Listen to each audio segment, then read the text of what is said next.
Well, it's finally official. Hillary Clinton is the Democratic nominee for President of the United States. Her journey to get the nomination, from lawyer to wife of a governor to first lady to senator to secretary of state and now to presidential nominee, is rivaled only by Palpatine's monumental rise to emperor of the First Galactic Empire.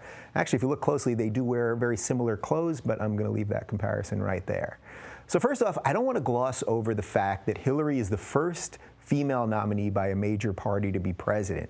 You guys know that I do not like identity politics, so I'm not going to make this all about her being a woman, but I think it's important for us to acknowledge this fact. From now on, little girls across America can grow up and know that they too can have a chance at being president. Being a woman won't inherently make them better or worse for the job as the leader of the free world, but they'll know that the trail has been blazed before them. And by the way, we shouldn't forget that it hasn't even been 100 years since women got the right to vote in America. We're not even going to hit that anniversary for another 3 years in 2019. But beyond being a woman, as many people have pointed out, Hillary is basically the most qualified person ever to be nominated. As I said just a second ago, her entire life has led to this moment. Her road goes not only from being a lawyer, but also to a senator and secretary of state, as well as someone that spent 8 years living in the White House. Many people argue that her experience is exactly the reason not to vote for her. We talk about a broken system, and she's as ingrained in the system as anyone could possibly be. And I think that is a completely fair point. People like experience when their candidate has it, and people like a clean slate when their candidate lacks it. Kind of funny how that works out, right? This Democratic convention has been largely about Hillary getting Bernie, his supporters, and his delegates on her side. Bernie's been a total team player in this regard, much to the chagrin of many of his supporters. At the end of the day, Bernie is now supporting a person who raised more Wall Street money and big donor money than anyone on the campaign trail, and who has helped build the very messed up system he's been railing against for 25 years. Bernie could have said, forget this, and tried a third-party run, but ultimately he fell in line with a party that clearly didn't want him to win. What his endorsement of Hillary will do for his legacy and his message against the system, we won't know for years, but at the end of the day, right this very second, he's supporting the exact system that he was fighting against. I've said many times that I don't like the idea of Hillary as president because I don't want political dynasties. We had a Bush, then a Clinton, then a Bush, then Obama, now maybe a Clinton, then maybe Chelsea Clinton, then maybe Malia Obama, and then who knows. Let's not forget that we left England a long time ago because we didn't want to be ruled by a monarchy. My feelings for Hillary have been tepid at best. I don't think she's the warmongering neocon progressives had made her out to be, but I also don't think she's a sinister globalist like right-wing radio hosts will tell you. At times I've mocked her and at times I've defended her. At the end of the day, I think she's just like the rest of them, a politician looking to gain more power. She's just better than most of them at it. Maybe that's why they hate her so much. Don't hate the player, hate the game. Or in Bernie's case, hate the game, but then endorse the hell out of it once you lose. I'm pretty sure I speak for a lot of us when I say I wish we had more choices in front of us in this election. I think you can make solid cases for both Clinton and Trump, just as you can make damning condemnations of them both. If the Founding Fathers were here to see this, they might tell us to board a ship, find some new land, and try all over again. But maybe, just maybe, the brilliant document that they wrote, the Constitution, will be enough to weather any storm that's coming our way. Let's not forget, the president is only 1/3 of the government. We have a brilliantly designed system of checks and balances to safeguard our freedoms and make sure that whoever is our president never becomes our emperor. While the atmosphere feels incredibly toxic right now, and we've still got over 3 more months of this, God help us, let's not lose sight that the best government is one that you don't have to think about that much because it simply works. That's why, at the very least, I'd love to see Libertarian Gary Johnson get to 15% in the polls, so they have to include an alternate voice in the debate. There are way more ideas out there than just the ones that Clinton and Trump are giving us. At the end of the day, whether you want to make America great again or whether you're with her, we're all in this together. So let's try to find some common ground.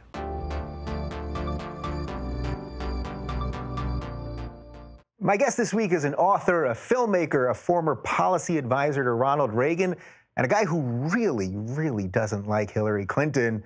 Dinesh D'Souza, welcome to the Rubin Report. Good to be on. How was that for an intro for you? Would you want the doesn't really like Hillary first? Should I have done that first? Well, I think had we done this a year ago, you'd have to have Obama, but we now can cross out Obama, put in Hillary. You're pretty much on target right there. I'm on target. All right. Well, I'm looking forward to talking to you because I think we're going to agree on some stuff, disagree on some stuff, and that's what it's all about. And a couple weeks ago, you debated my former boss at the Young Turks, Cenk Uygur, and we're going to talk about that more in a little bonus segment we'll do after. But I thought at the beginning of your debate with him, you laid out a really nice case about your life and what it was like to come to America as a young immigrant and what America's all about. So I thought maybe you could just sort of recap that, just to start about your story. I think I said that, I think my story is similar to that of millions of immigrants who have come to America. Historically, the Irish, the Italians, the Jews. Today, the Koreans, the West Indians. So most of us grew up in societies that were messed up. India had a legacy of socialism for 40 years. There's very little opportunity for a young man trying to make it in the world. And also a lot of corruption, a lot of bribery built into everyday life. You can't get a ration card, or you can't get a promotion. You got to slip some bucks into someone's pocket. So it leaves you kind of feeling dirty at the end of the day. So I thought, look, I want to come to a country where there's a lot of, in a sense, a ladder of opportunity, and where a guy who has enterprise and is smart, willing to work hard, can move up that ladder and go as far as his talents will allow. And to me, America represents that, and that's the American dream. And my politics to this very day is based on that. So my politics is not based upon tax cuts or building a wall. It's based upon, at the end of the day, which side, which party protects that ladder of opportunity. Yeah, so before we get into the party part of it, do you think that concept itself has changed over the years? So you came here, what year was that? I came as an exchange student in '78. I went to Dartmouth for 4 years, ended up in the Reagan White House in the '80s, yep. Was in think tanks for about 20 years, AEI in Washington, the Hoover Institution in Stanford, and now I do books and movies. Yeah, so when you came here in '78, would you say that time, or even through the '80s, or even through the '90s, would you say that period of time allowed for a better opportunity than it would now? That seems to be the sort of meme out there, that the opportunity now is not as great. And I always wonder if that's actually true. I don't think it is. I think that it is true to a degree, in the sense that there is more opportunity in certain fields and less in others. So what happens is, I think it was the economist Schumpeter who said, capitalism is this gale of creative destruction. It comes out and knocks out industries and replaces them with new ones. So 100 years ago, most Americans worked on farms. And then 30 years later, that we only needed a small number of people with tractors to be able to farm for the whole country, and all the other guys had to get off the farm. So if you were a farmer, not good, because opportunity was down. Right. But obviously new opportunities were opening up in manufacturing, et cetera. So today there are new opportunities in creative entrepreneurial fields, not just technology, but even services. But there's less opportunity in traditional fields. And so people who go in those fields, or who were trained all their lives, feel stuck. Yeah, and people still want to come here, right? That's what I always say. When I hear from my friends on the left, and I was telling you before we started, I'm sort of a recovering progressive. I would say I'm a classic liberal, sort of libertarian. I'm sort of in that view right now.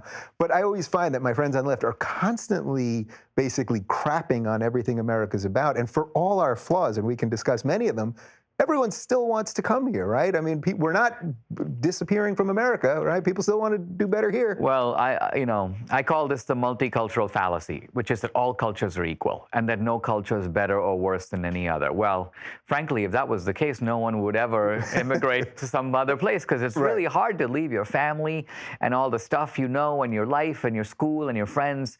You have to uproot yourself and go into a completely new culture where you're a total stranger. That's not easy to do. And you wouldn't do it if you didn't think that this new society was in a marked way better. Right. Nobody's moving to go, I'm going to leave everybody I know and my culture and everything just so I can go to somewhere worse. Right. Generally not how it is. Exactly. Yeah. So you're right. We're still the magnet for the world, and that tells you something. Yeah. I'm curious because, so you're from India. your skin tone is brownish to me. Is that fair to say? Totally. Okay, I didn't. Yeah, there was nothing racist or bigoted about that. Every time you say something obvious to people, you're bigoted and racist and it's gross and whatever. But the Indian community, which has done incredibly well in the United States, doesn't get sort of the social justice cred, despite the color of your skin, which is an interesting little dichotomy. Well, the Indians are sort of seen as, as honorary whites. And this is what happens to successful communities. The left, in order to protect its narrative of oppression, has to sort of redefine successful people as belonging to the master class. Because otherwise, it would totally disrupt this idea that you have to be white and preferably male in America to succeed. Yeah. So what happens is these immigrants come to, and most of them today are non-white, right? Most immigrants don't come from Europe. They come from the West Indies, they come from Pakistan, and most of these immigrants do quite well. Mm-hmm. So it's actually the shame of America that the minorities who have been here the longest, Blacks, Native Americans, are actually being left behind with these other groups that they come to the inner city and they kind of leapfrog their way out. Sometimes it takes 2 generations, but very often their kids at least get out of there. Yeah, and I know that all of, you would lay blame for a lot of what's happened to the Black community on the Democrats, and that's a lot about what this book and your movie is about. So we'll get to that in a little bit. But first, you mentioned that you were a policy advisor for Ronald Reagan, and I always think it's interesting because Ronald Reagan now is thought of as, the gold standard for conservatism and the right and all that stuff. And I think the right has really, I don't even know that the right knows what it is anymore, because its nominee is, I think, really more of a centrist, almost Democrat who's sort of lying his way to trick people into thinking that he's going to believe in Republican principles, and we can unpack that if you want.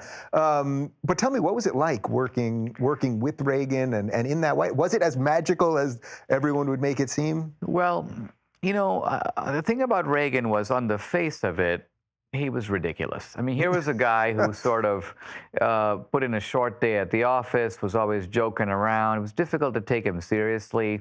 And most of the conservatives at that time didn't. I mean, they looked down on Reagan. And they also tended to feel that Reagan was sort of this bumbling guy, and that you needed to be fortified with all these conservative think tank people, otherwise he would go off the reservation. But to me, as a student at Dartmouth, listening to Reagan, I realized that this implausible man was actually challenging some really big ideas. Mm-hmm. And he was actually offering the notion that Soviet communism would collapse of its own weight. He was offering this idea that the whole mutually assured destruction system of nuclear policy was obsolete after 40 years. Mm-hmm. He was challenging collectivism, which was the big idea of the 20th century. And so I thought, wow, this guy is actually about ideas, even though he's not an intellectual. And he also, just measured by his own standard, accomplished a lot. He said X, Y, and Z. 8 years later, X, Y, and Z were happening. So I think he'll be judged as someone who was quite successful in achieving his goals, whether or not you agree with the goals. Sure. Would you agree with my general assessment that I laid out of the Republican Party at the moment? It just seems to me that it doesn't know what it is at this point. As we're taping this, we're a couple of days or a week away from the convention. We'll see what happens. I have a feeling he's going with Newt as VP, and that's a little more of a standard, someone on the right and an establishment guy. But that they've chosen, for whatever reason, and I understand some of the reasons related to free speech and just frustration with the establishment, et cetera, they've chosen someone who really, in no way is conservative, really. Yeah, so Reagan conservatism was based upon 3 very simple ideas. The world is a dangerous place, and we need to be a little bit tough. You can't can't solve every problem with a UN cocktail conversation. Right. So you'd say Trump would agree with that. So. Trump would agree with that. Yeah. Number 2, that a free market economy is the way to deliver mass prosperity. Not to say that there's no role for government, but the market itself, technological capitalism, is the best friend of the poor and the ordinary guy. I think Trump would also agree with that in principle. And the third one is essentially that we want to have a patriotic and decent society. You know, sometimes when we talk in libertarian terms of the free society, we act as if the content of that freedom doesn't matter, as if the founders had no preference as to whether you became a farmer or, say, a pornographer. As long as you were free to choose, it was okay with them. No, they actually had some idea of what that American dream would look like. And I think Trump would agree with that, too. Now, this all being said, we're in a very different time than Reagan. Even most of the ideas of Reagan preceded Reagan. Many people are waiting for Reagan. Where's Reagan? We want Reaganism. Right. But Reaganism was developed before Reagan. Jack Kemp, Gene Kirkpatrick, many others were talking about the ideas that later came to be known as Reaganism. Trump is also running kind of explicitly as a nationalist in addition to being a patriot. And that is a little bit of a problematic chord on the right, nationalism. Yeah. And I think that's what's caused some of the neoconservatives and those kind of guys to balk at Trump. And then, of course, Trump is just such an unknown, a wild card. And so even for me, I'm uncomfortable because I'm thinking I'm choosing between a known figure, Hillary, and an unknown figure, Trump. And it's difficult to compare. Yeah, and I know that you don't like the knowns about Hillary, and that's what this is all about. So we'll get to that in a little bit. But wait, we got to go a little further on Trump because I'm with you. So do you consider yourself a neoconservative? I saw that at some. It was written on your Wikipedia. I take that for gospel. You know. I mean, I've been called. Look, the right has been traditionally divided into the paleo-conservatives, who are kind of the traditional old-line conservatives. Then there are the neocons, who are basically the liberals who moved right. Yeah. Predominantly, but not exclusively Jewish. And the third is, I would say, the evangelical/Christian conservatives. I actually, well, I don't have 3 feet, but I kind of have 1 foot in each camp. Yeah. The think tanks I was part of were neocon, for sure. But I was also, in my youth, kind of an admirer of Bill Buckley and that kind of paleocon conservatism. I'm friendly to the evangelicals and have debated atheists and sort of, I was president of You've debated some people that I've got their books right here, which we'll get to. Absolutely, absolutely. And, but I'm not, I'm not a hardline fundamentalist. I keep very good friendships and relationships with the atheists like Michael Shermer. Sure. In fact, we're heading off to a libertarian conference to do a debate on the Bible. Oh, very nice. You and Michael? Soon. Yes, oh, we're nice, debating in a couple of days. Yeah. And that's what libertarianism, of course, should be about. That the two of you should be able to sit down and say, well, I'm a believer, I'm not a believer, but what's the role of government and all that stuff, and that's really what the heart of libertarianism is. Totally. I mean, I've always admired guys like Christopher Hitchens, Shermer, guys on the left. I mean, I did civil rights debates with people like Jesse Jackson, many of the civil rights scholars, and they fall into 2 camps. One camp are the guys who enjoy a debate and recognize that it has an inherent value in a free society, but there is another group that if you don't agree, they treat you like the enemy. So like Cenk, I kind of felt like, this was a guy who sort of was very upset and then regarded, so he was debating the enemy as opposed to debating a fellow kind of seeker of truth. And we're just trying to test our ideas against each other to figure out who's right. Yeah, well, I almost felt, and again, I want to do a little bonus about it, so I don't want to go too deep into it, but real quick, I felt like you gave this really nice intro on why you love America, and then he basically said, yeah, basically, I don't want to exactly quote him because I know this is what people do, but he basically was like, yeah, but now Republicans want slavery. And it was like you're just trying to win points, not make a point, which I think are 2 very different things. Right. No, I think that's right. I mean, I felt there are different types of debates. That was a debate where he sort of came guns blazing, and he just kept firing from the first moment. And I was trying to adopt a sort of Ali rope-a-dope strategy because I was just kind of leaning back and letting him punch it, not really trying to hit back because it's silly for me to attack his past and so on. I really just wanted to let him go and ultimately kind of try to get to the key question of which historically has been the party of bigotry and racism and which is the party of racism now. Yeah. All right, so I want to do a little more on neocons, then we're going to get right to that. So it seems to me that the phrase neocon, and I think this is really what you're saying in a way, doesn't really have that much meaning anymore. So it was sort of classic liberals that felt that, as you said, that there was an inherent value to our culture, and that at some point they felt we could export this, right? And then that was sort of then adopted by the right, I guess, sort of like by like a Cheney-Bush situation, and we tried to nation build, and it failed miserably. Would you agree that they were basic failures? Yeah. See, I think when put into practice. Yes, I think that the Reagan approach was that you have a principle or an ideal, but prudence is the way that you get from here to there. So, for example, our ideal was to bring the Soviet Union down.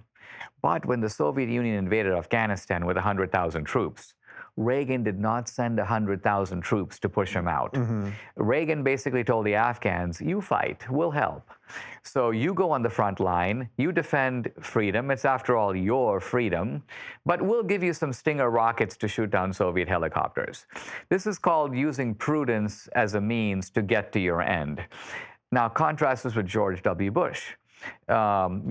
This whole nonsense about the fact that in order to change a country, you have to invade the place. Right. Colin Powell's idiotic dictum that if you've invaded a country, you somehow own it, and you now have a responsibility to rebuild the whole place. Right. Nonsense.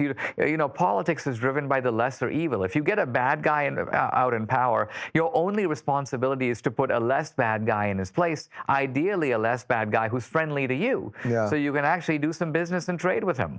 So I think American foreign policy needs to return to its modest goals of trade with us and don't bomb us. And that's pretty much it. Is that the irony about Iraq that kind of gets lost in everything? Is that Saddam was a bad person. We know this. We know he gassed the Kurds and had torture chambers and did all these horrific things. Although, as Trump said a few days ago that he, what was it last week? He knew how to deal with terrorists, but did a lot of bad. He funded a lot of terrorism too, and all kinds of other stuff. But the irony of Iraq is that we ended up getting rid of a guy that had nothing to do with 9/11. Then we finally get the country to a place where they were having democratic elections, and then Obama withdrew troops, although Bush was the one that signed that order, and then the country went to shit. And it's like I would argue we shouldn't be there forever, but at the same time, it was incumbent upon us not to just pick up and leave one day, where now it's almost as bad right this very moment as it's been at any time in the last 10 years. It just makes America seem like a terrible ally to rely on. Yeah. And this is, I think, why Karzai turned against us in Afghanistan. Yes, I agree. We were trying to do something kind of brave in Iraq, which is to build a Muslim democracy. Now, that's kind of a good thing to pull off if you can, because there's so little example of that in the Middle East. There are Muslim democracies elsewhere. Indonesia, there's democracy in India, which has a lot of Muslims, but there's really no democracy in the Middle East. That's a Muslim democracy. We were trying to make one, and it was worth a try, and it could possibly have worked, but we made it impossible for it to work because we lost faith in it, and we basically decided to pack up and go home. Yeah, so it's really it's a bigger issue about our elections and everything, because it's like it was getting better, but Obama had committed to leaving as part of running the first time, so he was going to leave no matter what. So I would put equal blame on both of them in a way. I know that Obama didn't start it, but by leaving the way we did, here we are. Yeah, and I think that in all these things, let's just look back at Bush. If Bush had said, look, frankly, we don't really know who did 9/11 exactly. We also know that it isn't just Afghanistan, because clearly these characters came out of Egypt and of Pakistan, and some of them came from Saudi Arabia. Don't forget Saudi Arabia, what, 17 to 21? Right. There's from all over the place, meanwhile, right? He's bowing to the king. So we're going to adopt kind of Wild West justice here, which is the sheriff who goes in the bar. The bad guys are in there, but he doesn't really know who they are. So he catches a couple of bad characters, bangs their heads together, and walks out of the bar. And the message to everyone in the bar is, don't mess with us, because we are rough guys and we shoot first.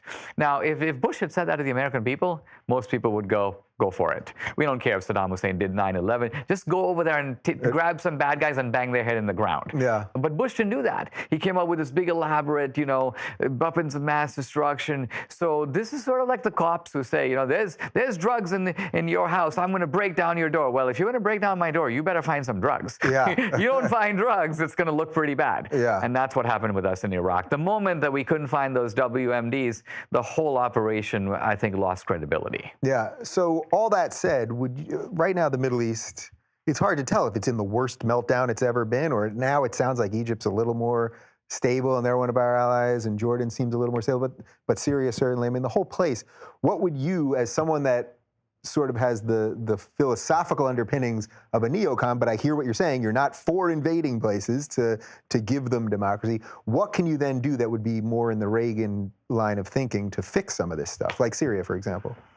Well, I think that you want to, the simple principle is help your friends and curtail your adversaries. Yeah. And the reason to me the Iran deal is problematic is at the end of the day, is Iran going to be weaker or stronger? Probably stronger. So not a good idea. Yeah. Syria is complicated because it's kind of a replica of the old Iraq. You've kind of got a vicious dictator in there, but he is a secular dictator.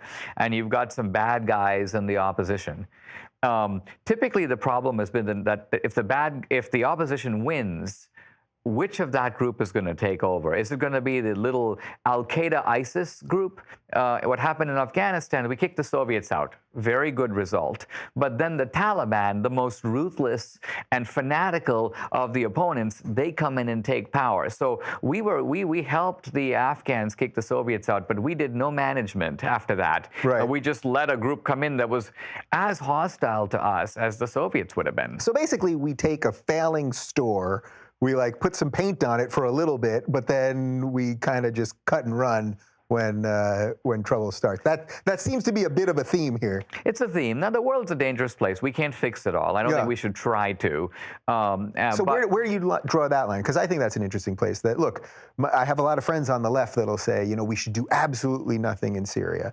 I would argue that we shouldn't be nation building, but if there were, humanitarian corridors or something like that, then that would be fine. But I think my friends on the left often think they're taking the moral position by saying we shouldn't do anything.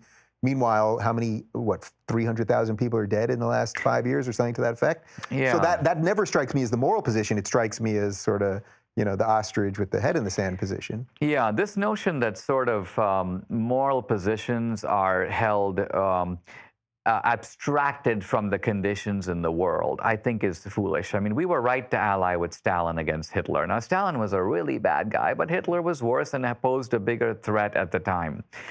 Today, a lot of people are like, I'll never vote for Trump, I'm never Trump, and all this stuff. And they say, I'm standing on principle. But my reasoning is, look, American politics is played in teams. Here are the two teams. Yeah. If you don't want Hillary and the Democrats, well, frankly, you got Trump and the Republicans. There's no alternative to those choices. Historically, the abolitionists, we admire them. They were against slavery, you're right, but the abolitionists were cranks. Most of them, their political activity involved things like, let's get together and burn the Constitution. That was what they did. Right. It's only when the abolitionists were integrated in the Republican Party, and the Republican Party won the 1860 election, the Republican Party fought the Civil War, that's how slavery ended. The abolitionists couldn't have ended it on their own. That's interesting because it sounds to me like you're selling a much broader piece of the Republican Party than people think of it as, right? I mean, you've just said you don't mind debating an atheist, and you can both accept that you have certain. I don't know that I don't think Michael's a Republican, but no, but he's definitely not a Republican. But an atheist, he's a libertarian. Really, an atheist can be a conservative. I wouldn't deny that for a minute. Yeah, so it's sort of branding for you guys, and I think the Democrats have their own branding problem. But would you say it's a branding issue for the Republicans in general? Well, I would say that the Republican Party has treated its own brand very badly. One of the things that Reagan did do is he built that Republican brand, and it was a very good brand. In fact, it was such a good brand that the liberals who had built the liberal brand, by the time Reagan finished, they wouldn't call themselves liberals. Even Hillary was asked, are you a liberal? She goes, no, I'm not a liberal. And the liberals have kind of gone back to the progressive label from the early part of the century. So Reagan actually I prefer regressive. Will you join me on that? Well, the audience knows that's my preference. Yes. The point being that I think the Republicans with Iraq, with all the kind of the Bush heavy spending and deficits, he burned the Republican brand pretty badly. Yeah. So that was not good. Okay.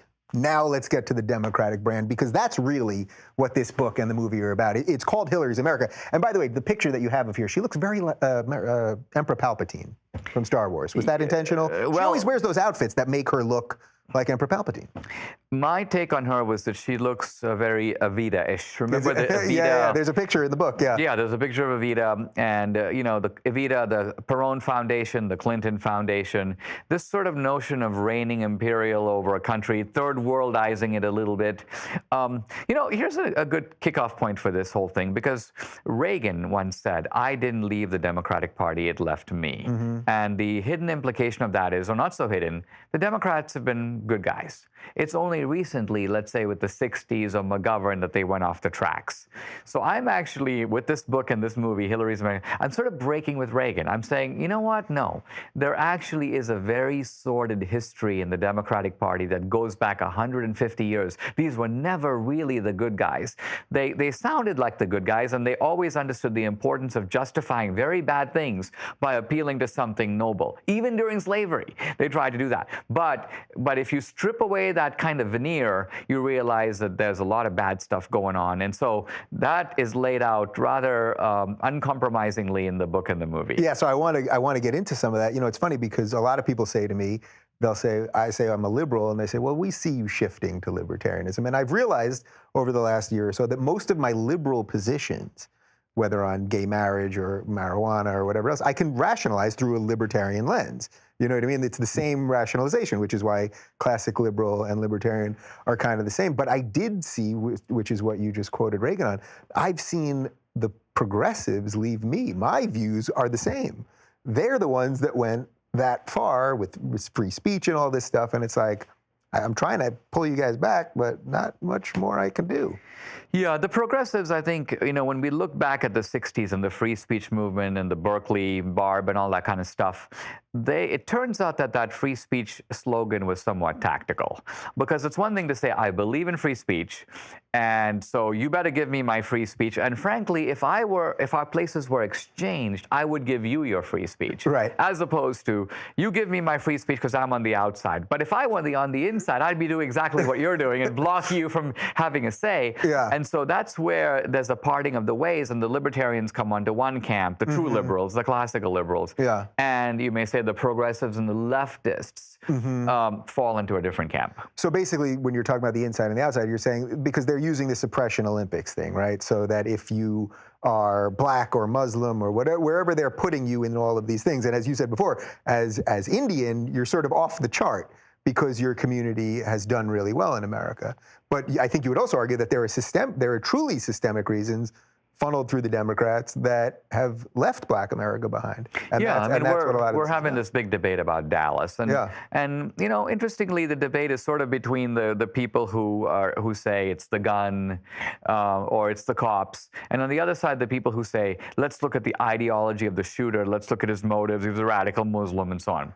Now, I step back from this whole debate and I go, look, why is this stuff occurring all over the place and all the time? And I think the reason is if you apply the liberal principle, what is the root cause of it? Well, the root cause of it is that we've actually allowed places to develop in America that are very uninhabitable.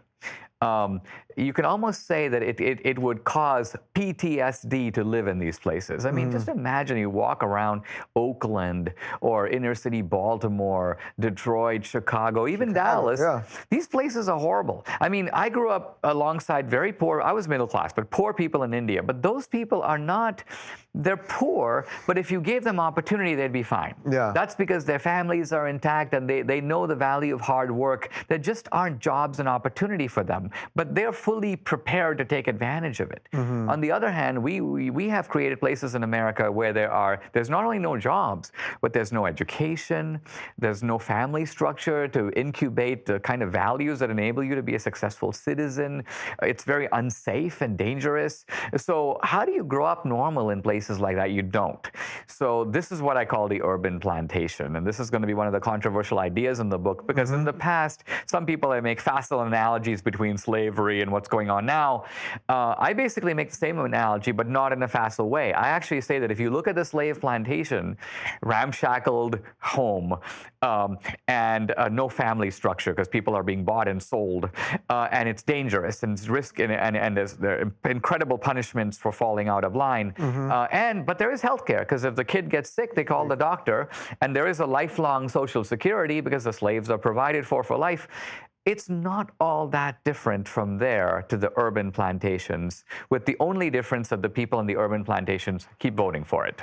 Okay, so definitely I can see why some people would say this is an inflammatory thing to say, because basically you're pretty much saying that the Democratic Party has sort of given Black America just enough to control it, sort of, right? And at the same time, that just enough is exactly what is oppressing it. And then at the same time, they vote 90% for Democrats. I mean, there's a lot. So it's sort of, I guess using the word plantation is intentionally inflammatory on your part, but I see what you're doing there. Right, and the reason the analogy works is that if you think about slavery, now you own the slave. You don't actually have to feed him at all. The slave is sort of like your car. But then you realize, wait a minute, if my car is going to work, I need to look after my car. I need to actually at least minimally make my car function. And so what happened with the slaves is that you had to give the slaves a minimum subsistence living, right? Now look, I'm not stupid enough to say that we have plantation owners running around in quite the same way, but here's what I'm saying, that we have spent over now 50 years trillions of dollars on people who, if their problem was just poverty, we could easily have gotten them out of poverty. Just take this amount of money and divide it by the number of people, and a very big number appears, right? So how is it that after a half century of trying, you still have these places be pretty much the same as they were 50 years ago? That's kind of a very telling fact. Right, and I guess the real inherent problem is that if you give people a certain something, even if your intentions are good. So let's pretend everything you said, or not pretend, let's go with saying everything you said is totally right. But let's say the Democrat or certain Democrats' intentions are good, not that they're trying to do this. That still you create a situation where if you're giving someone just enough to survive, you're basically creating a situation where for them to even go out and get better work or whatever it is, they're not incentivized to do it because they'd have to work that much harder to just have enough, just have a tiny bit more than you're giving them. So it really becomes a self-fulfilling prophecy. Absolutely. And I don't deny that there are rank and file Democrats whose intentions are good, and there are even people who voted for these programs whose intentions are good. But it should also be said that, you know, there is FDR saying to fellow politicians, look, if I devise my Social Security program this way, no politician can ever undo it. In other words, if I make the current generation of workers pay for the current, you know, I could have set this program up a different way. You have a Social Security account that the federal government maintains, but it's your money, and it's your contributions go into that account, and they earn interest, and when you retire, you draw on your account. It could have been drafted up that way, but they decided, let's not do that, because then if later people decide they don't want it, then they'll just stop the program, and there we go. So they designed it so it was hard to stop. Johnson, too, very cynical. Remember, Johnson came out of the sort of Dixiecrat wing of the Southern Democratic Party, very rough guy, and the idea that he sort of suddenly just became a convert to the cause of civil rights is ridiculous. I mean, that's just not a view of human nature that works. Right. Do you think there's a danger when we look back on some of the history, and when I was reading the book, you know, when you talk about any of these people from 150 years ago to 50 years ago, that you lose a little bit of perspective on what it was like to live at that time? I mean this in general. Like I went to Thomas Jefferson's home in Monticello maybe a year or so ago, and I thought they did a really great job talking about how he had slaves, but also was fighting to free slaves. But I think that we have a way about us now where we automatically look at somebody and we completely forget the context in which they lived and what things were like at that time, and we want to throw the baby out with the bathwater, like schools that are taking down names of people that, you know, were important cultural figures a year ago or something like that, that we forget that history shapes us. I think this is a very important point, both for foreign policy and for history, because when we're dealing with other countries is similar in that there's a culture there and there's a whole ecosystem there. And if you have no idea what it is, you're not going to be able to manage it or deal with it in a very sensible way. The founders, you know, the founders get together in Philadelphia. Now, they represent 13 states. Slavery is legal in every one of those 13 states, not just in the southern ones, in all of them. Now they're deciding whether to make a union. Now, the people say, well, the founders should have outlawed slavery. Well, the founders outlawed slavery, all the 13 guys would have gotten up and gone home. You know, or at the very least, a whole bunch of them would have. You could not have gotten all those guys to stay in a union that did that. So the point being that we're now insisting that the founders follow an option that was not in practice available to any of them. Yeah. They were choosing, okay, either we have slavery, allow it for now, and build an anti-slavery country that will eventually abolish slavery, or we don't have a country. Choose. Those are our actual options. We don't have some third option of having an anti-slavery country and getting everyone to join right now. Right, sort of taking an imaginary moral position as if it could be done tomorrow like that. And it also shows the failings of all of us as humans, which I think everyone forgets. Because when I was at Monticello, when I took the tour, I thought they did a really nice job of saying, you know, he was writing all of this stuff and made his life about freeing slaves and giving the underpinnings of some of this. And at the same time, we know that he was having sex with a couple of his slaves, I think at least, and had a child with one of them. I would think by standard definitions of 2016, he would probably be considered a rapist. I mean, if he, because he owned this woman and was having sex with her. We don't know if it was voluntary. So I think that sort of moralizing different errors is just really dangerous. I think it is for us almost unimaginable to put us into those plantations and imagine what life was like, and whether, for example, Sally Hemings, the woman with Jefferson, is it possible that normal human affections could have operated in that context? Now, like traditional feminist theory would say never. Would say never. Just because this man has such supreme power over her, that the idea that she could in any sense have loved him. But then these same feminists who say all this and write all these complex books about it, when it comes to Bill Clinton, and then suddenly they go, so this is where there's a certain kind of feminism loses moral credibility. Yeah. Because suddenly it's okay when Bill Clinton did it, because we kind of need the Clintons to carry out our agenda. And essentially what Bill is basically saying is, I can do whatever I want as long as I take the correct positions on women's rights. Right. And so that's an interesting segue to something else that you talk about in the book, that basically you argue that Hillary and Bill, this was sort of a marriage made in Mordor or something. Marriage made in hell. Marriage made in hell. I was trying to find something a little more creative, because basically she knew that he sort of had these sexual proclivities and all this stuff, and that she could sort of use him in a way to ultimately get what she wants, which is the title of your book. They're both very ambitious, and I think the difference is that Bill has the natural talent politically. He's likable, he's gregarious, he can talk you out of anything. And he has that kind of sincere look that he gives even when he's pathologically lying. Right. Now, Hillary is also a pathological liar, but she can't pull it off. And so I think Hillary realized early on that if I'm going to make my way politically, I actually need this guy, and I need him to be attached to me. And I actually need to figure out a way that he can never actually get away from me, because he's my pitch man. He's going to sell my product. And she realized that, this guy's basically a sex addict. He knows it. I know it.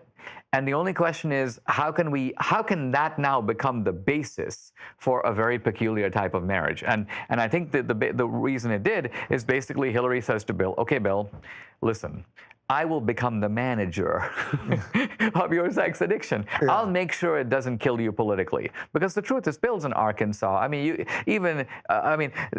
mores have liberalized and so on, but this kind of pathological behavior doesn't fly in Arkansas. So Hillary had to manage Bill from day one. And if you read the Clinton biographies, it's obvious that Bill's campaign managers would give full lists to Hillary of all the women and so on. So Hillary knew about this from Arkansas days. And yet, every time it happened, she had to feign shock and go through this ritual of, I'm not speaking to Bill. Here's Chelsea and I walking on one side of the beach, and Bill is all by himself. He's in the doghouse. And the media plays along with this big little charade and the reconciliation. It's all comical and it's all pathetic. Right. I can't believe we're considering the possibility of going through it again. Right. So basically you're saying while she was saying this is a vast right-wing conspiracy, was basically engineering the conspiracy. It just wasn't a right-wing conspiracy. It wasn't a right-wing conspiracy at all. In fact, Juanita Broaddrick, Kathleen Will. These aren't right-wing, Paula Jones. So no, these are people who have just come out one after the other. So I think a lot of people think Bill's the bad guy and Hillary is like a plantation wife, has been suffering while the master has been making good with all the slaves when the mulattoes running on the plantation. But I think in this case, it's not that. Hillary is not the enduring, suffering wife. I think with Hillary and Bill, it's sort of wink, wink. They both know what's going on, and they've played a kind of a diabolical game with this. So how do we as a nation extricate ourselves from this political mess? Let's say everything you've laid out about, the history of the Democrats, which now leads us to Hillary, is right. Let's say I can tell you're not fully sold on Trump. I think that, right? Is that fair to say? Yeah, it's fair to say. You don't strike me as fully sold. So I think most people are not happy about either one of these. I mean, I even see on Twitter the people that all day long are telling me how wonderful Trump is. There's definitely an element of, we don't know what his policies are. We just like that he's wrangling the system. And I understand that. And I think all the Bernie people that are now very disappointed that he's supporting Hillary, I understand that. How do we extricate ourselves from this crazy system? I had Gary Johnson on here, who's running as a libertarian, and I got to sit with him just like this and look him in the eye, and I thought, this is a good man. This is a good, decent man. And I don't agree with him on everything, but at the very least, we need a third party, right? At the very, very least. Well, we haven't had a third. We haven't been able to create a three-party system. The Europeans have political structures that allow for multiple parties. Right now, a third party would either harm one side or the other side. So right now, if you had a third party, a libertarian party, it would hurt Trump. But do you think that's for sure? Because I don't know which way he'd pull from at this point. I think people are so frustrated with both of them that I think it would be I know traditionally that's what people would think. He's going to pull more from the Republicans. I think what's more likely to happen is that if the Republicans take a terrible beating in November and let's say lose 40 states, which is which would be a rout, then you're more likely to see the remaking of the Republican Party. The Republican Party would then undergo this kind of a severe internal convulsion. Probably a lot of its leaders would be thrown out, and the Republican Party would have to say, are we a Libertarian Party?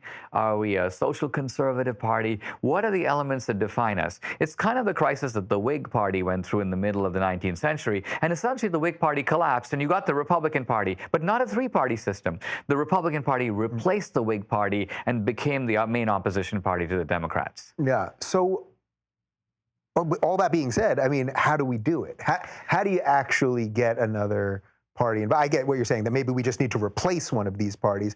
But I would argue it seems to me that our political debate really is about this wide, and we're constantly debating it like this. There's a reason that Wall Street gives like 51% to the Republicans and 49% to the Democrats, and that switches half the time. That we need something like this, and it's not about just replacing these parties, it's about getting a whole new set of ideas in there. Yeah, it totally is. One thing I miss is when I was, when I was in my teens and early 20s, I looked up to people like Irving Kristol and Judge Bork and Jeane Kirkpatrick, Solzhenitsyn, Hayek, Milton Friedman. So these luminaries now, that helped to define the debate then, are no longer on the horizon. But what's troubling is I don't see replacements for them.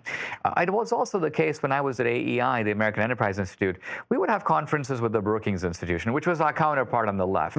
And there was a lot of common ground. In other words, the Brookings guys would say, you should spend more money on schools.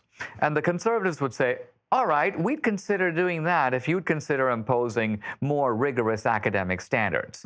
So you could have something called additive compromise, which is not that we take you and me and go in the middle, but we do what you want to do and what I want to do, and we compromise by achieving both. And so that kind of common ground has become extremely rare. By and large, if Obama does something, the Republicans' job is to block him.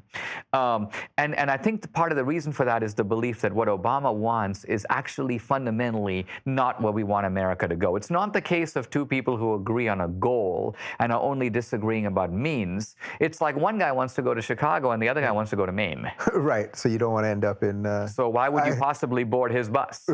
Right. So I guess in that regard, you would probably agree with Marco Rubio in a certain way that his one mantra kept being about that Obama fundamentally wants to alter this country. And that's what your previous movie was about. I'm pretty sure he got it from me. I mean, that was my mantra. Did he take it from you? I mean, he kept repeating it like a robot, even though they kept trying to get him to say something else, and he seemed unable to get off that switch. But people didn't really hear that message.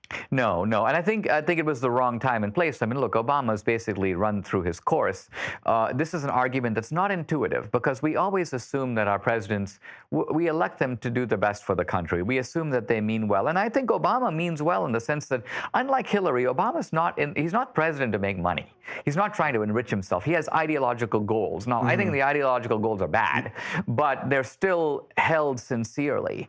And it takes some argumentation. I mean, I wrote 2 books on Obama, I made a movie about him, just to sell that argument even to conservatives who are a little bit shaken by it. The idea he's anti-colonialist and motivated by the dreams of his father. So Rubio was sort of like touching on all that, but without even attempting to clarify or elaborate. Right, so that's really interesting. So you didn't like the substance of what Obama was trying to do, but you at least grant him the respect of, you felt he's doing what he thinks is right. So basically sort of getting American influence out of a lot of things, which I think there's merit to a lot of that because we've messed up a lot of things, although often the vacuum ends up being a lot worse. So there's some unintended consequences. I think with Obama, you see, and I mean, the portrait I made of him in 2012 was that here's a guy who doesn't like this notion that he is the defender and protector of American interests. It's the adjective American that gets him. He sees himself in a more Olympian way. He's sort of above the fray. He's sort of president of the world. And he can see that this America's pushing for some things, but it's kind of his job at times to sort of resist it. He's a global sort of balancer. Now, that's not what a democracy elects its leader to do. And so that's why I think there is a sense, even among his own supporters, there's a slight discomfort with the way he talks. He speaks a language that appears different from traditional Americana. And by traditional Americana, I mean the language that John Kerry would be comfortable with, Dukakis, Jimmy Carter, certainly Truman, FDR. Obama doesn't speak that language. Do you think there's more of a desire these days? I think in the world, there seems to be a desire that we want to become this globalized civilization. Now, that's what you're saying he sort of wants, right? That he doesn't want us sort of above anybody, but if we're all sort of equal playing field, then things are a little bit different. I assume you're not into the idea of globalism in that regard, right? Well, I mean, I love the fact Reagan. What's the fear, I guess, is my question. If his ambitions had become right and the United States had sort of pulled back from certain things and not done as much internationally, what ultimately do you think the fear is for you? Well, the fear for me is that I think Obama thinks that the United States, for example, let's take something like energy. We have 5% of the world's population, but we actually use 20 to 25% of the world's energy resources. We use 4 to 5 times our share. Now, the truth of it is, we mine a lot of that energy. We buy the rest of it. We're not stealing anybody's energy. So to me, there's nothing wrong with the fact that we use more or the fact that we have a higher standard of living. We produce more. America's a richer country. We have a very successful economy. So to assume that American affluence is the product of some global oppression is to me nonsense. We didn't take it from anybody. We didn't rob anybody. Even in places like Iraq, where we supposedly invade, we spend more money over there than we get out of it. Now, if we had been real imperialists, we'd go to the Iraqis and go, listen, we're going to be billing you weekly for all our expenses over here and taking it out of your oil revenues. Right. You're going to be paying for this, not us. Now, ironically, isn't that Trump's position? That's kind of Trump's position. Hasn't his position been basically we should be getting their oil, we should be taking the oil? So that's really interesting because he, on one hand, is running as I'm not a neocon in any way. I was against this war and all this stuff. And at the same time, you're arguing that what he's really saying is that we should be taking, as long as we're there, we should be taking more. You must almost think that Trump wants to be the CEO of Corporation USA. Now, if you're head of Corporation USA, you don't give other corporations breaks, right? You might stay out of this trade war or do this or that, but if you get in it, you're in it for you, and you fight for your team. Yeah. And so Trump is using that language of nationalism. Now, different than Reagan. Reagan was actually a cosmopolitan, different than a globalist. A cosmopolitan is a guy who goes, I like America, but I also like the world. Reagan was very comfortable with European leaders. He liked French food. He got along with Mitterrand. He got along with Margaret Thatcher. He loved Lech Walesa from Poland. Yeah. So while Trump would, to me, seem less comfortable in those milieus, Reagan wasn't. And I identify with that Reaganite cosmopolitanism. If it were me, the world would be a place of competing societies, all prospering, all trading with each other, finding no reason to fight and lots of reasons to mutually benefit benefit from trade. I think this would be create a global engine of prosperity. Yeah. And I would even have liberal immigration. I mean, I would have rules so you can't just walk in the door, but we let in a lot of legal immigrants a year. I would just be a little more choosy about who we let in so we bring in immigrants who help America. Right. Which that's pretty much what Trump is saying. He's saying it in a more bombastic way, but that's basically, he's saying people can come in, but they have to do it legally.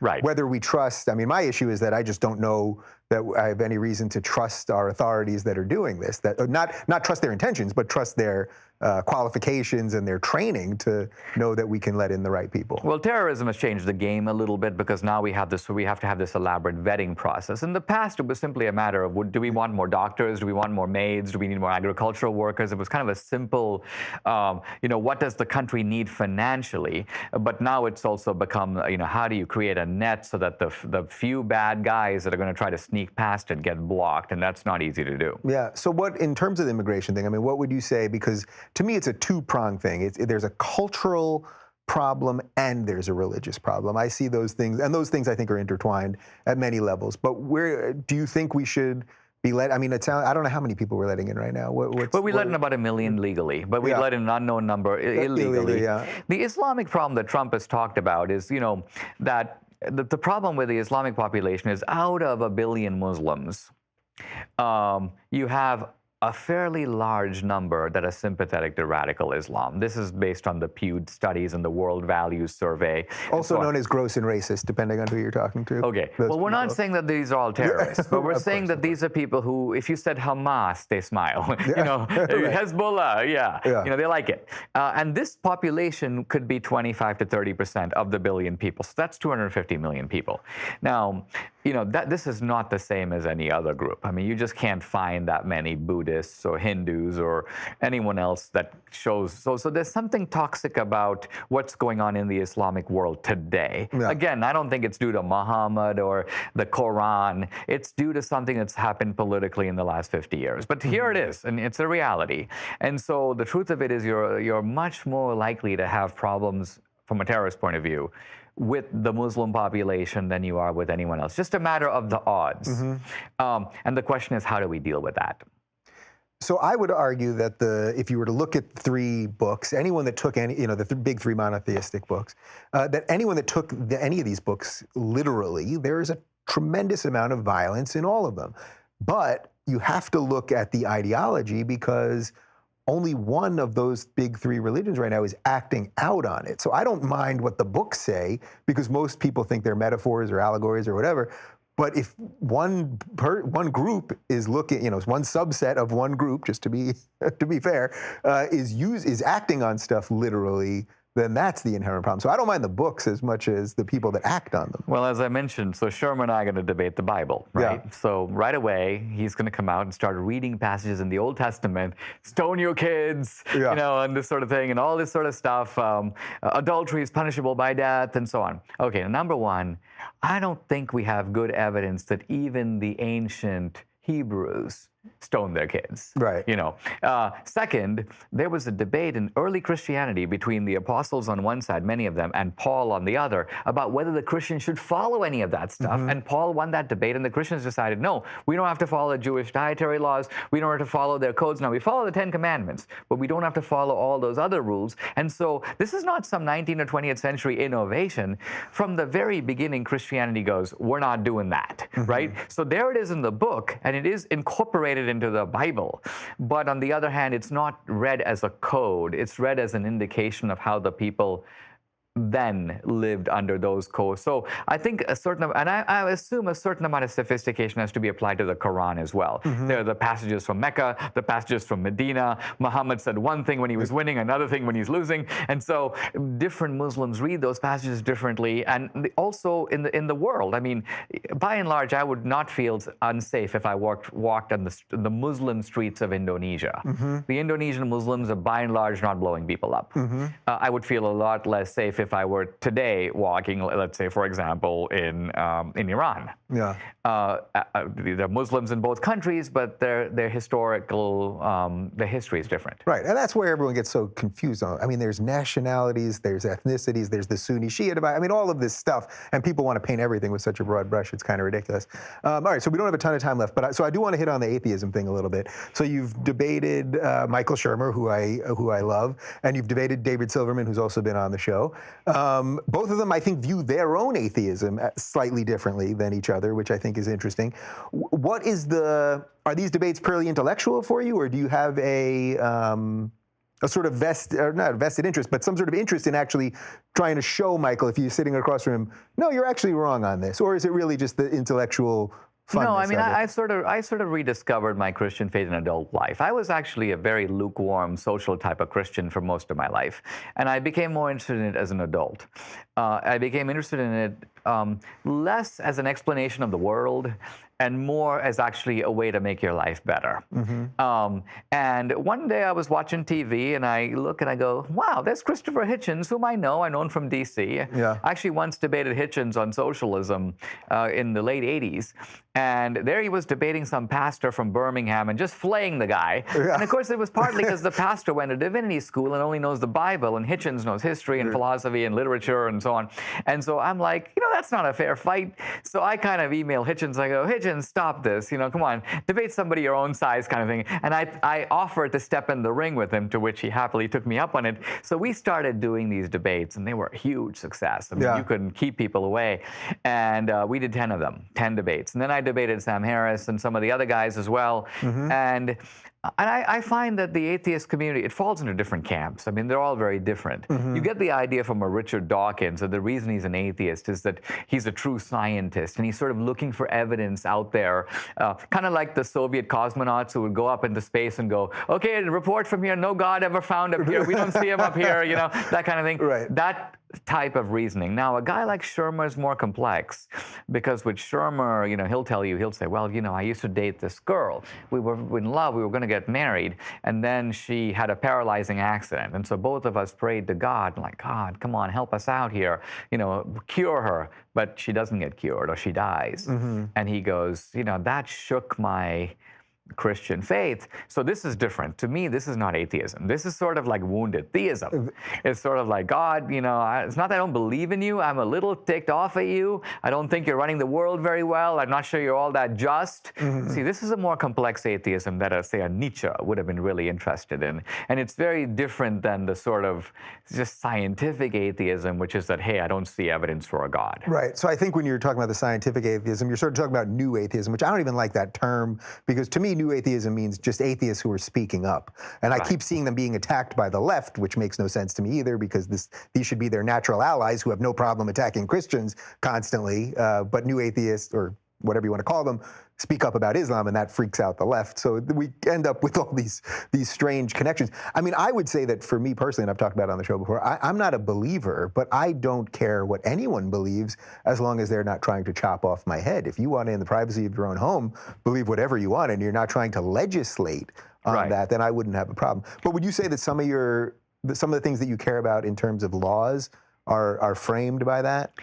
No, not so much that, but I think what it is has been, I've been much influenced by by Immanuel Kant's idea that the compass of reason is itself somewhat limited. So take something like life after death, okay? So here Shakespeare says death is the undiscovered country. We live, we die, we're flung into the world. We don't quite know where we came from. We don't really know what comes after death. Now, if I run into a Shermer and he goes, Dinesh, the belief that there's life after death is dogmatic and irrational, whereas the belief that there's no life after death is scientific and skeptical. I'm like, Shermer, why is it skeptical not to believe in life after death? In other words, well, he's asking you for any standard of proof. Right, but the standard of proof operates within experience, right? So, for example, if I were to say, hey, I just saw a guy with 2 heads, you'd be like, ridiculous. We've all seen hundreds of people, and they all have 1 head. So the chance of finding a guy with 2 heads. But if I were to tell you, I just came back from a star 50 light years away, and over there they have 2 heads, you could never contradict me. You could never say that's preposterous, because you have no idea what goes on over there, right? So post-death is like that. None of us have been there. We have no idea. So no position has an automatic trump card over any other. If I were to believe in X and you were to believe in Y, neither of us has an automatic high ground, because we can't expect. What possible scientific test could we do to prove you right? Right. So I fully get that example. But would you say that, look, if we both die at the same moment, every bit of any shred of evidence that actually exists would say that we we're mortal bodies and we're going to disintegrate and go into the earth, and that's that. It is somewhat of a leap of faith. You're asking for something more than reason to say that I think my spirit's going to go up to heaven. I mean, I know it's a nice thought, and by the way, I don't begrudge people those thoughts in any way. I'm not sitting here thinking that I'm somehow holier than thou, no pun intended. You know what I mean? I really don't. But there's some level of there's some reason jump there, right? I don't think so. Well, I mean, Socrates didn't think so. Here's Socrates, right? He goes, listen, we know as human beings that we are a mixture.